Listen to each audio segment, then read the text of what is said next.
Pro tip, async workflows in repository dispatch. Let's do it. I'm Joe Lust. You can fork me on GitHub at Twisted Pear, and you can tweet at me on Twitter at LustCoder. So, what are asynchronous workflows, and why are they important to you?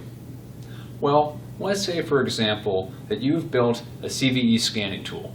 That tool runs on your servers outside of GitHub, but it might actually take a long time for those scans to complete. Historically, you might have made a GitHub action that sits and polls after sending out to your server and waits and waits and waits until that scan is done, burning perhaps half an hour of your user's build minutes. Now certainly, you don't want to waste that time. What if there's a way that you could call back in asynchronously when you were done and continue that build? Well, now there is, and it's called RepositoryDispatch. A RepositoryDispatch event is an event in GitHub's API that you can call, say for example, from your GitHub app, to trigger an event in a specific GitHub repository. This event can be any type of event that you define, and it can carry any payload and metadata that you like. This is very powerful because now you're no longer constrained by GitHub's events and GitHub's domain model.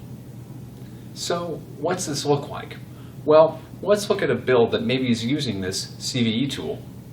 In the specification of that workflow, we can see repository dispatch and the types, and we're telling the workflow that we only care about the CVE checks passed type. So now, when your external service calls back in firing that event, we're going to trigger just this workflow. And on top of that, we can see here with the CVE checks completed and successful that we are running this shipit job, and that job is actually accessing the metadata from that event that's been brought into scope by GitHub workflows automatically.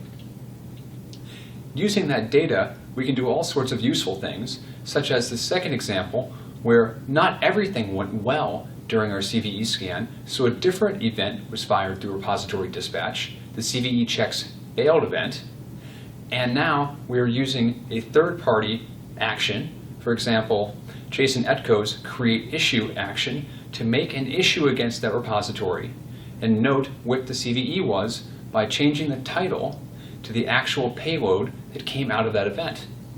As you can see now, we are enabling the users of the CVE tool, for example, to do whatever they want, combine these events in any way they see fit that's useful to them inside their workflows, and to tie the original job to a third-party service, kick it off asynchronously, and come back into another workflow, tying everything together in an event-driven manner. Now, you might think this seems like something you could already do. And it is true, previously you could fire a lot of events, but you were limited to events that happened inside GitHub, to somebody making a comment, somebody pushing a commit, somebody merging a pull request. But now you can create whatever events you want that are relevant to your apps, and you can fire them to those repositories, enabling users and customers to build workflows that are event-driven and work for them in whatever permutations they can imagine. Given that, what are you going to do with repository dispatch?